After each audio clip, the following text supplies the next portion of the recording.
Hi, I'm Villain Fairy, and today we're talking about Angel, one of the two new heroes who has just released alongside Psylocke. So I'm going to be going through what makes Angel Angel, what makes him tick, have a little look at his events, and then we're going to go back to these categories you can see on the screen before you, and I'll rate each of them out of 5 based on my experiences, and also I'll be ranking him overall at the end of the video. So let's get into it. The first thing you need to know about Angel is that he has two hero forms.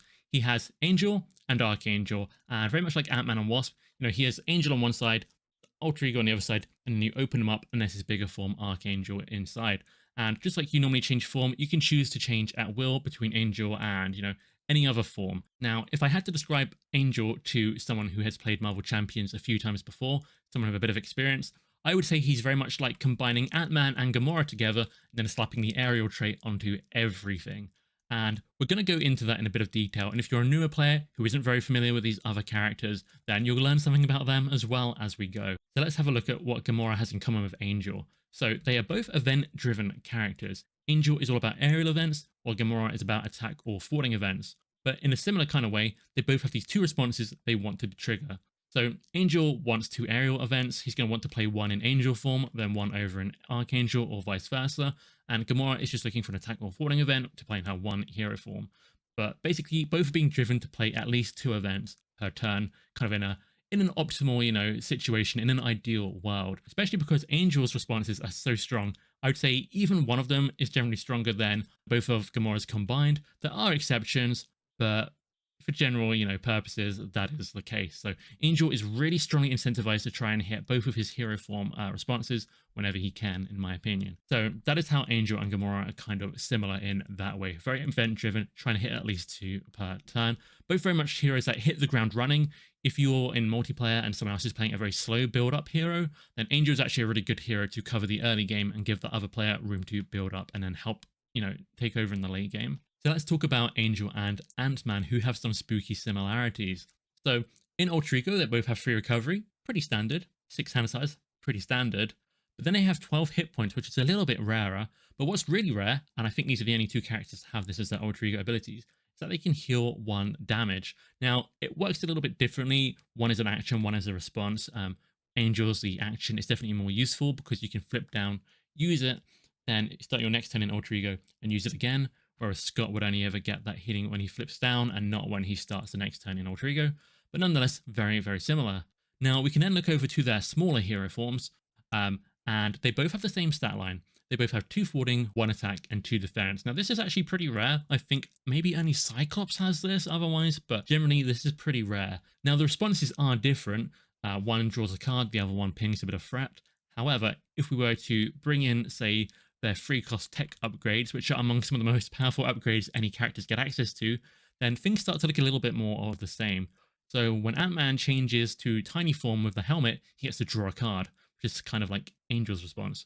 When Angel is in, just Angel form and has the techno-organic wings out, he gets to ready, and his best stat, while in that smaller, Angel form, is his thwarting, so a little bit extra threat removal there. And yeah, his wings, you can ready up as Angel, then go to Archangel and attack, and it's not quite the same, but in general, the Angel form is very much like the small Ant-Man form. It is for thwarting and card draw, and the events of both characters reflect this. And, even pin particles for Ant-Man, these small forms are for thwarting and card draw. And we can then look at the giant forms, the bigger forms, and they both have less thwarting than the smaller forms, more attack than the smaller forms, more defense than the smaller forms, a response which deals damage, and they are both punished if you end the form in this if you end the turn in this form. So Ant-Man only has a hand size of 4, so you get less cards if you end in this form. Or Angel, Archangel now, still has a hand size of 5, but he has that acceleration token, which isn't a major downside, but is still a notable downside worth considering, especially for solo play when the threat thresholds are a bit lower. Or, we were playing tower defense the other day, and Angel was adding threat to both schemes, which was a little bit dangerous, but not too bad overall, but worth noting. It's still a factor. So that is how they are very similar. Now, the way I would describe playing Angel is having a little bit of everything all of the time. If you want to attack, you certainly can. If you want to thwart, you certainly can. And he's very hard to damage as well. So let's talk about that a bit. Most characters have, I'd say 3 to 5 attacks and 2 to 3 thwarting cards. Older characters tend to have, maybe a couple of thwarting cards. Ant-Man, who we just looked at, only has 1. Angel has 6 cards which can remove threat, and 6 cards which can do damage. There are other characters with 6, damaging cards. That's not too rare, but having 6 cards to remove threat is unheard of. I think the character that comes closest previously would be probably Vision, who's another form-changing character who has a card a bit like Adaptive Plumage, which in one form it does damage, and in the other it removes threat. But yeah, 6 threat removal cards is extremely strong, and 6 damage cards is also, very strong. So no matter what you draw, even if you only draw, let's say, Natural Flight, which is one of his cards which only removes threat, that is going to let you use the response in Archangel to deal damage. So even if you only have forwarding cards, if one of them is Natural Flight or one of the, Justice Aerial cards, it's still going to result in some kind of damage. So Angel can do what he needs to when he needs to. Just to go over this in detail, Razor Dive is only an attack, Natural Flight is only forwarding, but Adaptive Plumage and Metamorphosis can be used for anything. I will say Metamorphosis, mostly probably used in my experience and, opinion, for going Alter Ego. You get access to your recovery stat and you can trigger any Alter Ego things you have. Worthington Industries, which is his support card, becomes better there. And if these sort of mutant upgrades supports, those are very powerful. But if you need forwarding, you can totally use Metamorphosis for forwarding. If Metamorphosis is the only way you have to remove threat, and that will remove a crisis or, probably a hazard icon, side scheme, you're absolutely going to be doing that. So very, very flexible. So to talk about Angel's most interesting cards, we're going to start off with Psylocke. Psylocke is a bit of a weird card because Angel wants to play aerial events. Psylocke is not an aerial event, nor does she help him pay for or, do anything when you play the aerial events. She's kind of just there doing her own thing, which is a little bit weird. It reminds me of Quicksilver having a Scarlet Witch ally in his deck. It makes sense that he has that ally, but it doesn't do anything for his game plan. He usually wants to spend that money elsewhere. With that said, Psylocke is very interesting. If she attacks, she gets to do something depending on what form you're in. If you're in Angel form, she heals, and if you're in Archangel form, she readies you. And something to note here is that consequential damage comes after triggering responses to, attacking. So what this means is, if you've just played Psylocke and she's at 3 HP, and you attack with her and you're in Angel form, you will not get to heal her because she will not have taken damage. You basically attack with her, deal the damage, then you do the response, which is to heal her, and then the consequential damage comes in. So she will end up at 2 hit points if you, use her first hit point while in Angel form. You will not get any benefit there. So generally, unless she attacks an enemy with Retaliate or something like that, you will always want to use her first use while in Archangel form. Avian Anatomy is his resource card. There are 2 copies of this. I think I mentioned it before, but there are 2 copies of every event we looked at. A lot of 2s in Angel. Now, this resource card is really interesting. After you spend it, it returns an aerial event that you spend it on to your hand. So it's kind of like Miss Marvel, in that you can bounce an event card back to your hand, which is very fun. I don't think it's too samey as Miss Marvel. It's a resource card. It works very differently, but it is a lot of fun. If you enjoy doing that on Miss Marvel, you will enjoy Avian Anatomy. You can use that event you return to your hand as a resource for something else, or you can play it again. So there are a lot of combos and sequencing and things you can do with that. And I love the card art. I think it's his best card art. I think that's really cool. Maybe among the worst card art, in my opinion, is Metamorphosis, but this is probably his coolest card, most interesting card. This is a card which lets you change form, and it's an action, so you can do it while Alter Ego or while in Hero form, and you can start in one form and go to any other form, and this is super cool. And as I sort of talked about before, I mostly use this card to go Alter Ego, but there are exceptions if you really need something specific, because this card can do anything. It triggers your hero form responses. So if I'm in Alter Ego and I use this to go to Archangel, it will deal 3 damage, as it says on the card, but then I can use Archangel's Angel of Death response to deal another couple of damage. And, you can split that up. That's one of the strongest things about Archangel's response, which I haven't mentioned so far. You can trigger off any kind of aerial attack or aerial event and put that extra damage anywhere else. So it's very flexible. Really, really enjoy that. But yeah, Metamorphosis, really cool card. And I think this card really, helps show the 2 different sides of Angel that you can build into. A lot of people have been enjoying building into the mutant supports, things like Weapon X, Moira, things that when you go Alter Ego, you can use to draw cards. So with Metamorphosis, you can start in hero form, go Alter Ego, use those ways to draw cards and, get benefits, then go back to hero form with your normal form change, and then you've got a ton of cards to, just wreak havoc with. It's very strong, very powerful, and yeah, pretty devastating. The other way I think to play Angel is a little bit more like Gamora, where you don't want to worry about putting too many upgrades and things into play. He's a very fast-paced hero who starts off very strong. So you can kind of just streamline things, maybe a couple of resource generators, some cheap allies to help with, defending. But you really just focus on being able to cheapen and play as many events as you can with minimal fuss. That is kind of what I have softly preferred. I just think he's really kind of inclined to try and trigger those hero events quite often, and he's so strong that in solo, you don't need to set up much to beat, pretty much every villain on expert. And in multiplayer, while he certainly can be built to, be a late game, mid game, late game powerhouse, he is really strong from the beginning. I think he's perhaps strongest or, best utilized to give other heroes, breathing room so they can set up. And he will still do devastating things, in the late game. And the other side of the coin is, a lot of those cards that benefit him from metamorphosis, from being able to get alter ego more easily, can be used on other heroes. So again, in multiplayer, perhaps somebody else would want to benefit from those. Moira in a game with multiple mutants, you sort of lose the benefit from being Angel using them if someone else could use them equally well. You're kind of taking up something they could use instead of them. So the advantages of metamorphosis kind of, a little bit lower there, but still very good. So let's talk about Angel and these categories. So damage, I've mentioned damage and attacking and his Angel of Death response in Archangel quite a bit so far. So hopefully it doesn't come as too much of a surprise if I put Angel at 6 stars. That's right, 6 out of 5. If you've watched my previous videos, sometimes when a character does something exceptionally well, I will, give them an extra star just to show that. And Angel's damage reminds me of Wolverine's damage, and Wolverine loves damage. There can be no questions there. So it's just that Archangel Angel of Death response, along with having 6 cards that can potentially do damage, that really just pushes him over the edge. It really just means if you ever need to clear a minion, he can. Probably a couple, even if he's in Justice in multiplayer. If that's what you need, he can probably do it. It's very strong.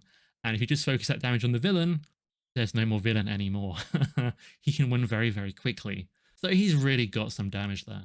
Next up is threat removal, and I made quite a big deal about how he has 6 events that can remove threat, but what I didn't really mention or pay much attention to is the fact that his techno-organic wings ready him up 1 in angel form. So you can 4 for 2, ready up, 4 for 2, you've still got your hand of 5 cards, which you could use to probably forward some more, then draw another card, and, just do whatever else you need to do.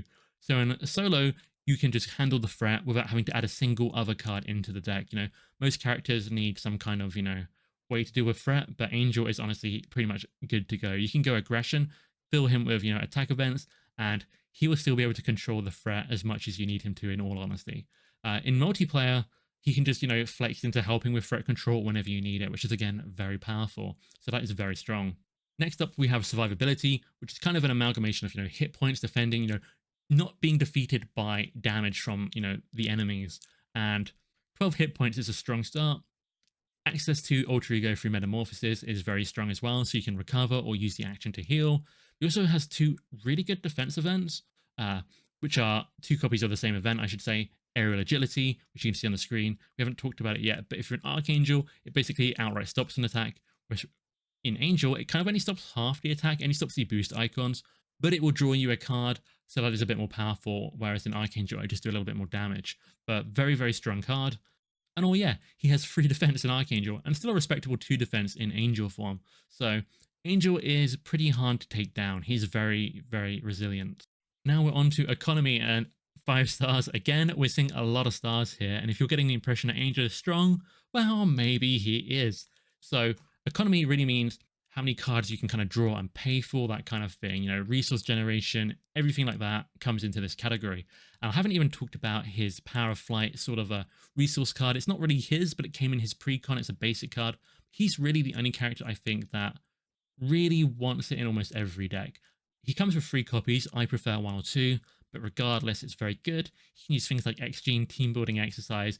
Martial Prowess can pay for more cards than you'd expect, same with Sense of Justice, because Adaptive Plumage, one of the events we looked at previously, counts as both an attack and a forwarding card, so you can use cards that could only pay for one of those, basically to cheat and help with the opposite thing, which is very cool. But even just Angel himself, which is really what I'm talking about here, he has card draw potentially every turn with Angel's response, Angel of Life. He has Techno-Organic Wings, which generate 2 resources in the Archangel side. I have not talked about this, but this is by far the most powerful use of his wings. Just ridiculous. A free cost upgrade that generates 2 resources. really, really good. There's, no question about that in my mind. Um, but, he also has that double resource kind of card, Avian Anatomy. I say double resource, it's one resource, but you pay for an event with it, it bounces back. You could then use that bounced back event card to pay for something potentially. Your hand gets filled back up again when it comes back to you. So he has plenty of money, not to mention even things like, I sort of talked about Moira, Weapon X. If you need resources, he can find them, but he also has a lot baseline. Like, that's really, really strong. So, is control going to be 5 stars as well? No. But his control is good still. 3 stars is nothing to sniff at. Obviously, it's less than what he's had in the other categories, but, you can't have everything, mostly. So, Adaptive Plumage is a very strong card. It confuses or it stuns, which means if the enemy already has one type of status card on them, you can give them the opposite one, which makes it more flexible than a lot of status cards. And with his Warrington Industries support card, you can shuffle it back in. So if a villain is particularly weak to this kind of control, you can get this more often than otherwise. But if an enemy is, maybe steady or stalwart, you don't have to, which is a really nice kind of bonus there. And it's good. It's just a good card in general. And that free cost will even get you good damage from Angel of Death, in the Archangel side. We talked briefly about the defense card in the survivability category, but in terms of control, what I mean by that is stopping enemies doing what they want to do, and being able to cancel boost abilities with this is really good. Now, it is risky because risky is maybe an overstatement, but you do have to use aerial agility before you see what the boost card is going to be in Angel form, but it's still a good card, and it can really save you, especially against enemies that have a high frequency of boost effects, or, really bad boost effects. Played a game of Angel against Venom recently, and Angel was able to block multiple boost cards from Venom with this one card. Aerial Agility blocks as many boost cards as, you can resolve for that attack. So maybe a little bit more useful against Thanos, very useful against Venom and those kind of characters. Speed of setup, I've put at 5 stars, and this is actually sort of a quote-unquote new category. If you've watched my other videos, this was previously called readiness, but it was a bit too similar to reliability. Some people even thought they should be merged, but in my opinion, they're doing very, very different things. Speed of setup kind of is how quickly you can be at a very powerful, level. How quickly can you have everything you want in play? And I think Angel is so good from turn 1, he kind of doesn't need anything. Now, he does like to get his wings in play because they are so strong, but that is just one card for free cost. In the grand scheme of things, that is not so bad. And what makes the wings even better is that because they can immediately generate 2 resources, you kind of make half of their cost back immediately. So the setup cost is, kind of reduced. Some cards you can play them and they might only benefit you on the next turn, but Techno-Organic Wings are probably going to benefit you immediately, which is really cool. So Angel is just good to go from the very beginning. It's really strong. And then we have Reliability. So a character with 6 stars in damage, 5 in threat removal, 5 in survivability, in economy, in speed of setup. He's ready to go and he can kind of do everything. So no surprises here that Angel doesn't really have bad games. I've given him 5 stars for this. I almost gave him 6. He is really good. Now, you might find maybe you have a couple of bad turns here and there. Maybe you don't find any aerial events, or you have too many aerial resource cards, that kind of thing. If that is the case, you've probably put too many resources or not enough aerial events into his deck. That would be my opinion. It's mostly a deck building issue. Now, there are exceptions. You could just happen to get a very, very unlucky hand, but if you find yourself having a few bad turns with him, it can probably be resolved at the deck building level. Angel himself is so consistent. He is everything all of the time, as we talked about, and it's strong. It's really good. So Angel has a lot of stars so far in this review. He is looking very strong. Can he keep it up in card value? Well, yes and no. I think a lot of people would expect this to be 5 stars, but I've given him 4. And it was almost 3 at one point. It was almost 5 at one point. I've gone back and forth on it a bit, but I need to explain this one. This is definitely the most complex category to talk about with Angel because of what I'm including here. This is not just his events and signature cards, it's also his identity card. So we need to talk about everything here. And the way his events are costed is that they are kind of a little bit weak, in all honesty. His events are kind of costed, numerically from, the cost to what they do, more like aspect cards, in my opinion. Now, this is made up for by the fact he has 2 hero responses, one on Archangel, one on his Angel side, that are really powerful. It's kind of, almost a tax on his events, that are made up for by the power of his responses. However, his events, and signature cards have another benefit. They are all so versatile and convenient. Natural Flight here is basically just for justice. It's 2 cost and it removes 4 threat. I could argue this is just on par with an aspect card, which on my normal rating for card value would be a 2-star card. But it is better in many ways. It can ignore the crisis and patrol keyword, it doesn't need the, mental kicker, but it also has the aerial trait, which means it synergizes with all of Angel's, other things, and he can reduce the cost with his, techno-organic wings, team building exercise, he can play it with avian anatomy and get it back. Really, really strong. Natural Flight maybe doesn't look as good as some heroes' forwarding cards, but honestly, very, very strong with Angel. And it's the same for basically everything else. Adaptive Plumage can do 2 different things. Metamorphosis hits a lot lower than most events do, but it can do anything and gives you that exclusive access to Alter Ego while still being able to end, having started in hero form as well. That's very strong. So his events are actually really good. He also has, combined between both forms, 2 forwarding, 2 attack, 3 defense, 12 hit points. That is absurd. That is a very strong character. That is basically, Captain America in a way. Now, there is a downside. There are a few kind of subtle downsides, because otherwise, without them, he's definitely at 5 stars for me. And there are a couple of things at play here. First of all, it's that acceleration token we briefly talked about. It's not a big deal, but, there are a lot of people that say, oh, he's so strong, that doesn't even matter at all. And I would softly disagree, especially in solo play for the reasons talked about.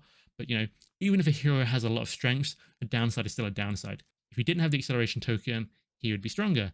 His cards would maybe be, his identity card would be more valuable in that regard. Now, one of the other things are that his obligation and his nemesis set are a little bit harder than average, especially if you start in Archangel and get the obligation, it adds threat, then you're going to have to exhaust to get rid of it. But then you're getting another encounter card anyway. Kind of annoying. It's not the end of the world, but all that kind of thing. And, Harpoon bring out all this random indirect damage. If that hits Dive Bomb or even Razor Flight, it can be quite annoying, to get that kind of damage out of nowhere that you cannot mitigate, really.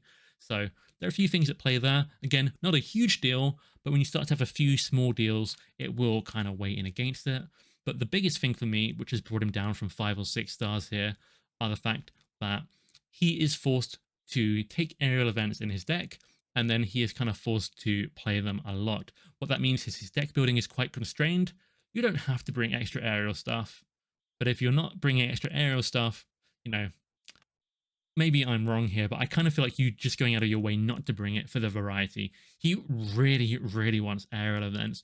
Now, you don't have to add every single aerial event possible when deck building, but he certainly likes getting a lot of aerial events, and that gives you a lot less room to maneuver. And then, in gameplay, on a turn-to-turn basis, he wants you to hit those responses on his identity card. If you're not hitting both of them, then you're losing out on a lot of potential value. Now, Angel, as you can see here by the amount of stars, he's strong enough so that you don't have to hit all of them, but he's encouraging you to. So I kind of do find it a restriction. It isn't too bad, but if you're leaning out of it, then you're losing some of his biggest strengths. And all in all, I just find that brings his, overall value of how he plays, all his cards combined, down a little bit. But 4 stars is still really good. I don't know if you see how many 5 and even 6 stars he has here, but Angel's doing just fine. And this kind of concludes the part of the rating about, the really nitty gritty, technical, the stuff that affects his power, whereas these last 3 categories are really going to be the experience you have when playing Angel. And I found this kind of difficult. So for ease of play, I've given him 3 stars. So Angel is a character that I would describe as having a low skill floor, but a high skill ceiling. He's so strong that even if you don't really know what you're doing with Angel, you're still going to do relatively well. He's going to do a lot of stuff. He just has high output, and his events are so flexible, you can kind of do whatever you need. Now, at a higher level, I think he can be a bit tricky, because Metamorphosis, Avian Anatomy, and, just making sure you benefit from the card draw from Angel, form flipping, there's a little bit of difficulty there. There's a little bit of sequencing and making sure you do things in the right order or the right way to get the best results. That can take quite a bit of thinking and actually be among the more technical, of characters in those moments. So very interesting. And I think if you play Angel several times, you might notice yourself getting a bit better and using Metamorphosis, in more interesting ways, which I think is really cool.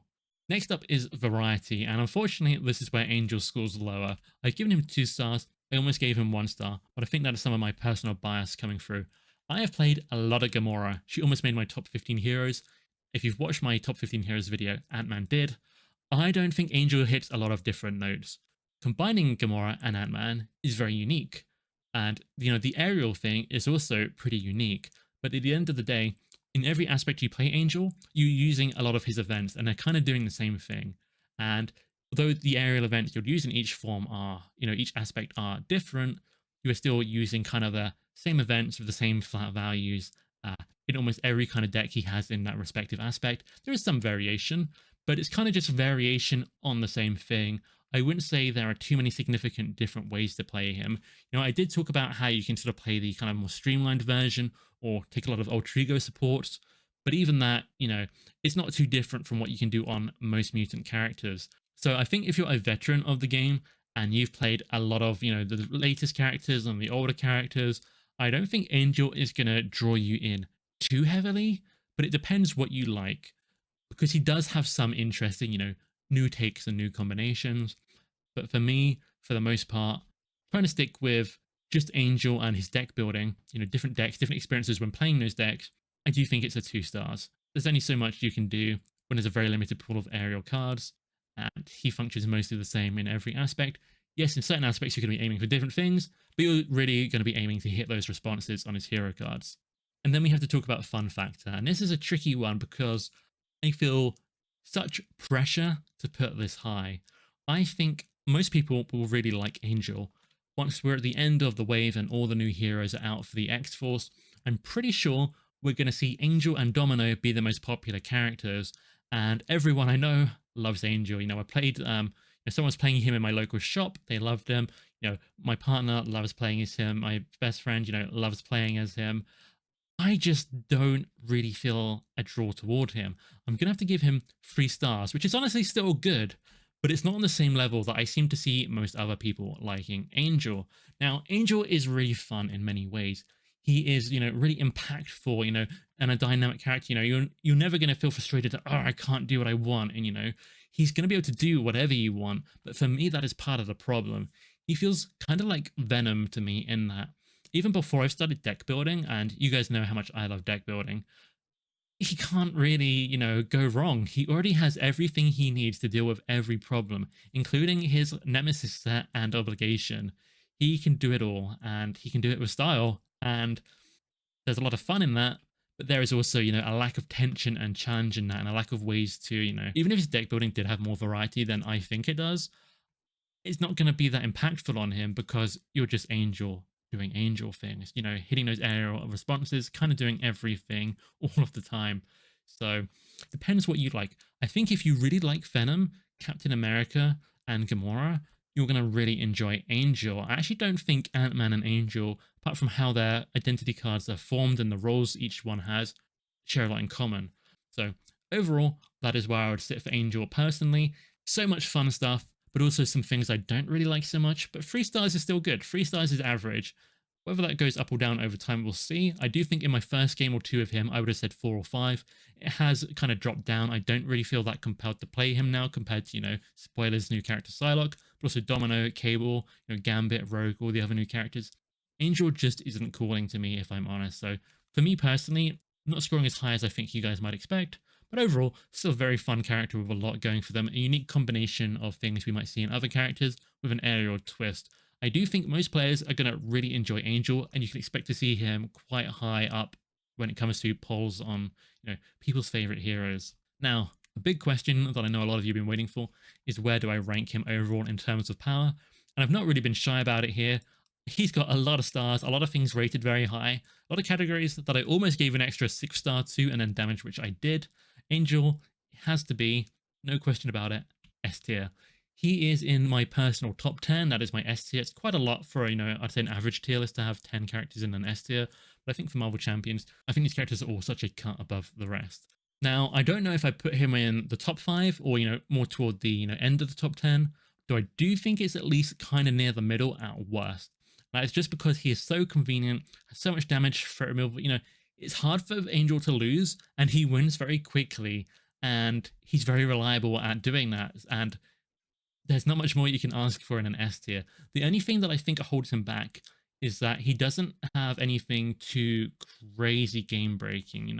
He's very honest. there's no one card which is hitting for like double what I'd expect it to do. There's no pheromones, there's no swing in, there's no invocation deck. He kind of has to play the game, but he can just play the game extremely well. So we'll see where I land on him in the long run. And if we get any new aerial heroes coming out in the future with new aerial events in the deck building pool, that could change things dramatically, both for his variety, but also his power. And his power is already very good. So keep an eye on Angel is all I'll say.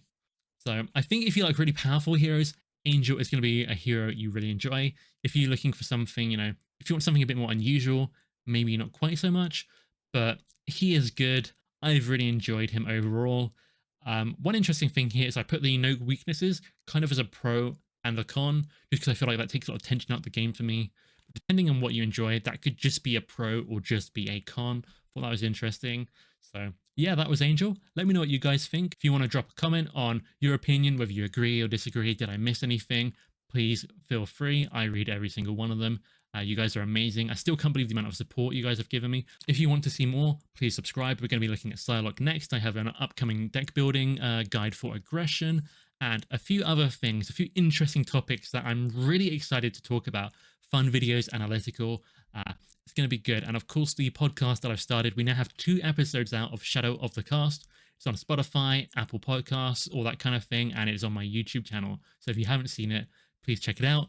We're releasing an episode every other Monday. And thank you so much for listening. Have a good day.